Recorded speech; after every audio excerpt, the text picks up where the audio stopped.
All right, everyone. Today we are going to talk about how to avoid capital gain when you are passing away. Hello, everyone. Welcome back to the Probate Show. Hello, An Lung. How are you? Hi everyone. Hi Lam. Happy Hi. Friday. Happy Friday and happy the first week of May. As regular, we have another Probate Show. Um, we have An Lung Mai, who is one of the experienced probate attorney here in Phoenix, Arizona. We are going to talk about today a very hot topic is to prevent the capital gain for your real property, your home, right? Because here's the thing, like if you bought a home before 2019, for the last 2 years, 2021 and 2022, your home value could increase crazily. I think you have an experience with your friends, like one of your friends bought about like $200,000 home and now it's valued for like 600 already. So that a lot of capital gain to protect for the real property for the home. Now I'm talking about the protect, meaning that what happened if you pass away, right?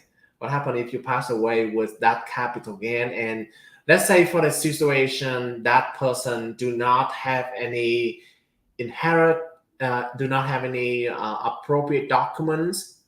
What happened to that capital gain? So basically, she's gaining about $600,000. What happened to that capital gain if they don't have any appropriate channel to protect that? And Lung, can you give some of the background information on that? Yeah. So I'll give an example. So I have a client that right after the 2008 recession, she was able to purchase a home for maybe less than $200,000. Let's just say it's $200,000. Well, now the estimate of this fair market value of this house is now at $800,000. And that means that she has gained $600,000 in capital gain, Ah, right? So if she was to sell it, or if she pass it on to her children to sell it, then you have to pay the capital gain. I'm estimating that tax percentage will be at 20%, which is okay. roughly about $120,000 of tax that has to be paid. So that's quite a lot. So that's, when you do estate planning, that's what you have to consider. How can I Right. pass it to my children without them having to pay this tax bill?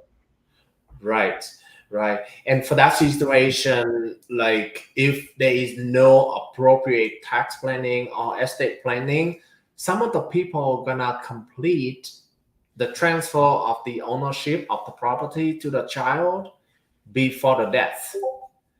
Now, if that happens, the child, when they decide to sell the property later on, they have to pay the capital gain for the entire amount.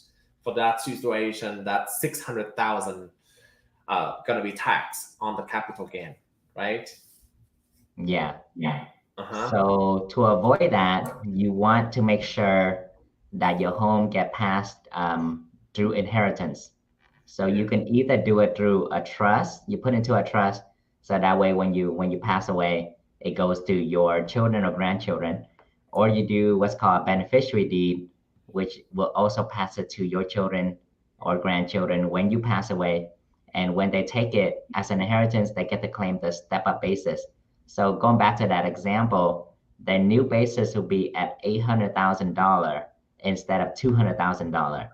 So if Hmm. they decide to go and sell it the next day, they would pay next to nothing in taxes. That's correct. Yeah. So let's put in a simple term example. So let's say if I have a property at 200,000 and now the value is at 600. In the situation one, without any appropriate inheritance channel, then I give it away to my child before my death at no value, right?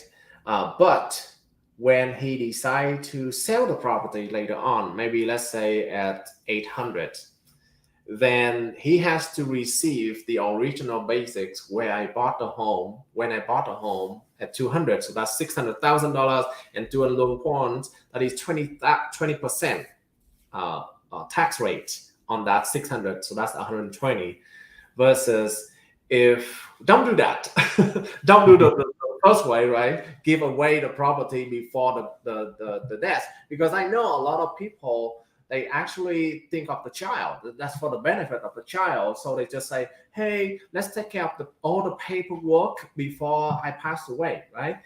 Because they want to take care of that and basically give the property to the child. But the consequences of doing that is basically the child receive the property and also receive the original basics of the home. Okay. Versus if you do in the trust or beneficiary deed, the new step-up basics for the property is going to be at the time that the property is given to the child. Let's say right now at 800, right? And then when later on the child decides to sell it, let's say at 850. So the capital gain is only $50,000 difference.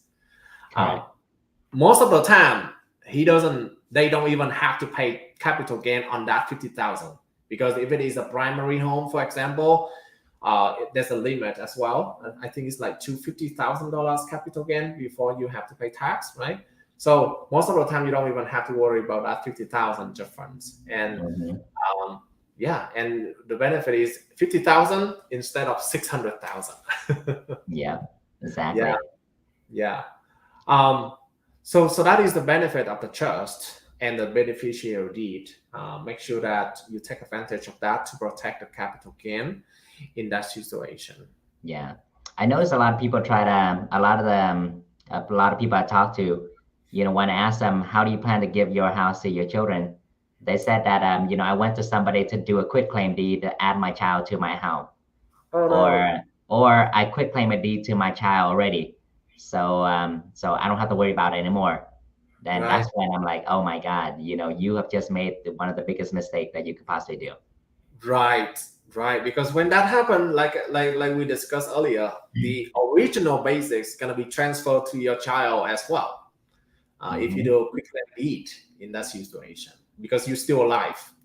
That's right. You're still alive in that situation. So you said beneficiary deed, right? Is that set up through escrow? No. A title company can do it. An attorney office can do it. Okay. So and then it can be set up anytime. Correct. It can be set up anytime. Okay. And then the other options is the trust. Correct. Right? Now, what is the benefit, the pros and cons of one way or the other? Can you give a high level? The beneficiary deed can only be used in limited circumstance. As for, if somebody has a very simple situation, it's parents and maybe one or two child. And if all that wishes is when I pass, I just want to give this house to my child, and I don't have to worry about the rest, then you can use the beneficiary deed. However, some family, they have more complex situation where they have multiple kids. I say maybe 4 or more. You don't want to do a beneficiary deed for more than 2 because it creates complication. Because when you transfer title to more than 2 people, who's to say when they need to sell it without one signature, how can you sell it? Then you have to drag it out in court and try to fight it and try to figure out how you're going to sell that property. Right. And also it's only effective upon death. So other than you waiting until death, there's nothing much you can do about that property. I see. So yeah, I think the deed is just the transfer of title. It doesn't have any additional instruction, all right, in the terms and condition set up in the trust.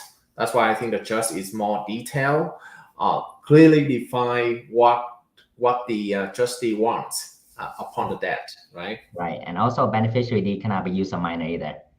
If you have a child under 18, if you do a beneficiary deed to that child, if something unfortunate happened to you, the child cannot take title to that property until they're 18. Right, because they cannot own the property when you are older than 18, right? What happened in that situation? In that situation, the family has to go through court and seek what's called a conservatorship, and essentially ask the court either to sell that house or to put it on the house under restriction until the child's 18. Okay. Oh wow, And that's that's more. a timely process. It's a expensive process. You have to pay annual bond, which is a yearly bond amount that you don't need to if you have a trust. You have to Mm-hmm. pay for the attorney assigned by the court for their time. You have to pay for your own attorney, and you have to pay for the court, the whole process of trying to get that conservatorship. Wow. Ah. So instead of doing all of that, right? Instead of let the family and let the child worry about all of that paperwork after the death, we should do the just right now so that everything is clearly defined in the terms of the trust on what you want to do. So okay. Yeah. So the I also beneficiary deed is very cheap to do, but understand that if you do it in if your situation is not fit for beneficiary deed and you did that, you end up paying more down the road later. got it.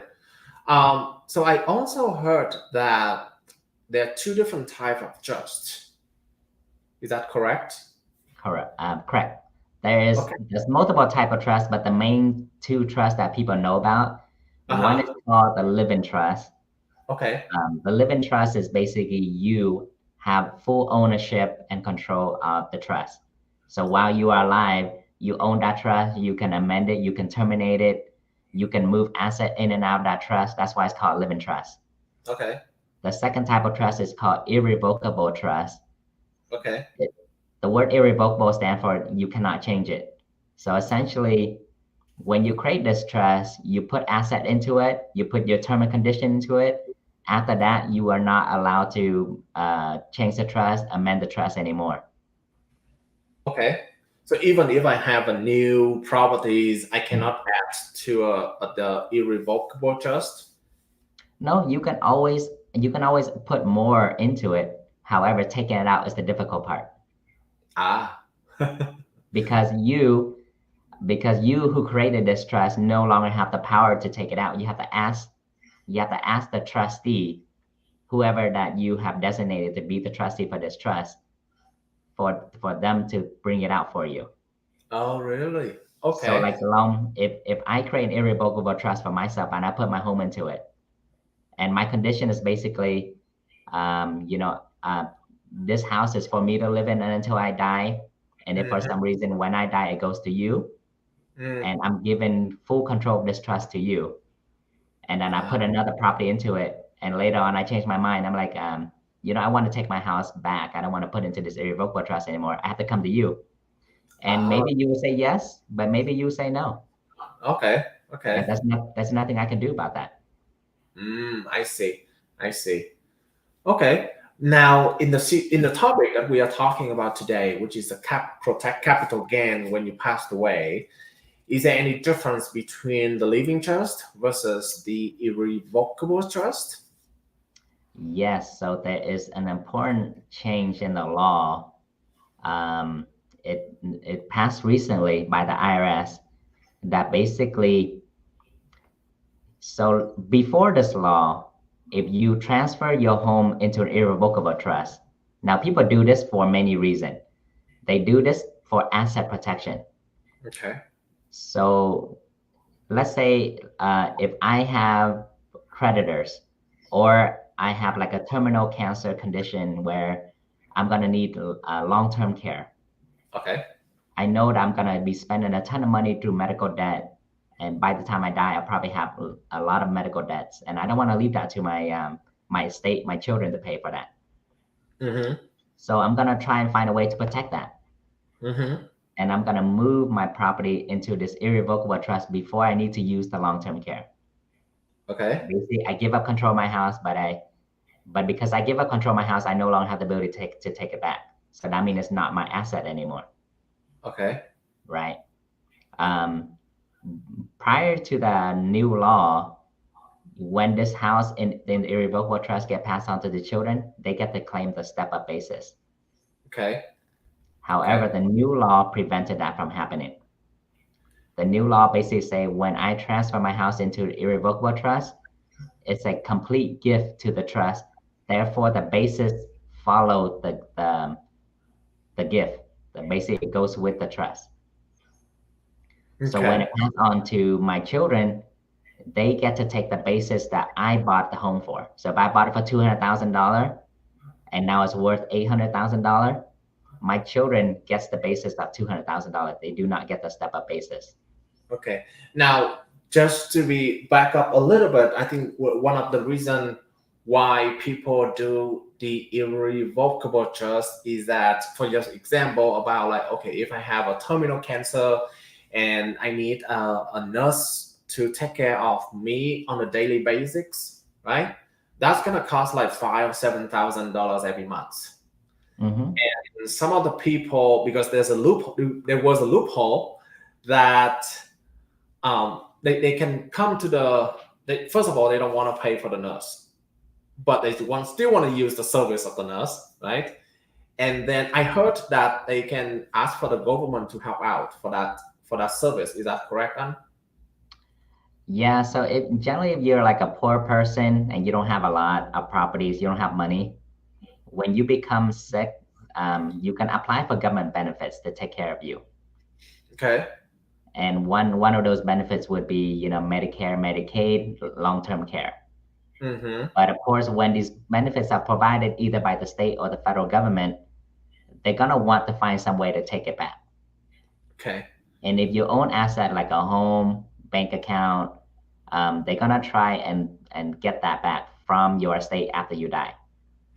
Right.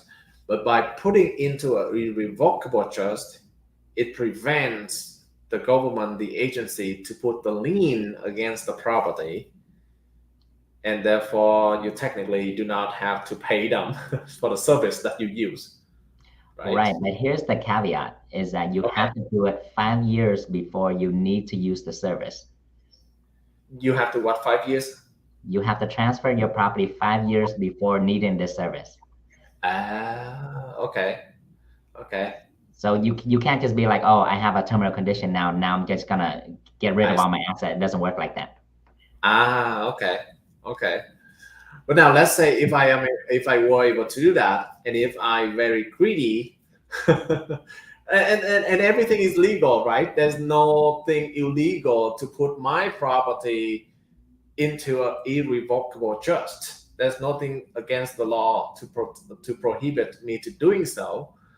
But the benefit of doing that is that in the past, okay, everything we talk now is just before the change that you talk about.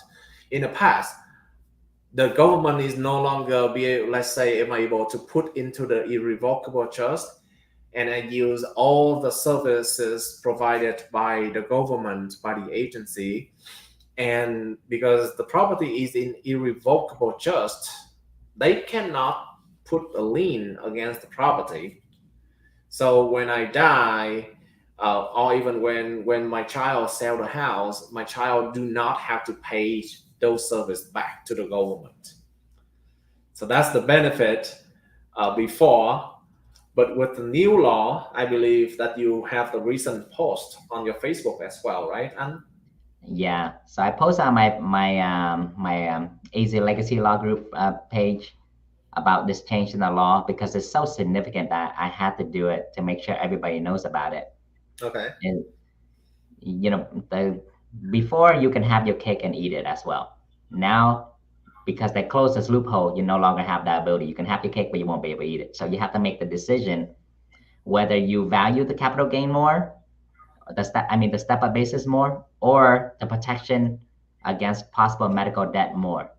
Yeah. So that basically now is further distinguished the two types of trust: living trust and irrevocable trust. Mm-hmm. In irrevocable trust, you no longer have a step-up basics benefit for the child, but you are able to protect against any liens against the property. Versus in the living trust, your child still have the step-up basics benefit that we discussed for the first half of the video, but people still be able to put the lien against the property. And so when your child decides to sell the house later on, the lien is basically the debt that the child or whoever the new owner has to pay before they can receive the remaining cash, remaining money to their bank account. So you have to choose either the cake or the what is that? Is it a cake or the what? I forget the terminology. The terminology is now you can have your cake, but you can't eat it. Oh, I see. That's a cake, but you cannot eat it. Yeah. Okay. So that's significant in terms of estate planning, because I mean there's a lot of like third party agency. They probably are not most up to date to the new law as much as you want. So that's important. Whoever hire an agency outside, make sure you bring it up as well in the conversation, or just use the better service. Just use the better service for that purpose, right? Mm-hmm. Okay. Yeah, I think that is great information that you bring up in this conversation. I just the last topic is I'm going to talk about the next show is happening at the same time, the first Friday of June, which is on the 2nd, and I'm looking forward for all of you to be there as well. If you do have any question in regarding to probate process, probate law, you can more than welcome to send it to me or to Lung, and we will discuss that in the next show. Thank you so much, everyone, and have a great day. Thank you, everybody. We'll see you at the next show.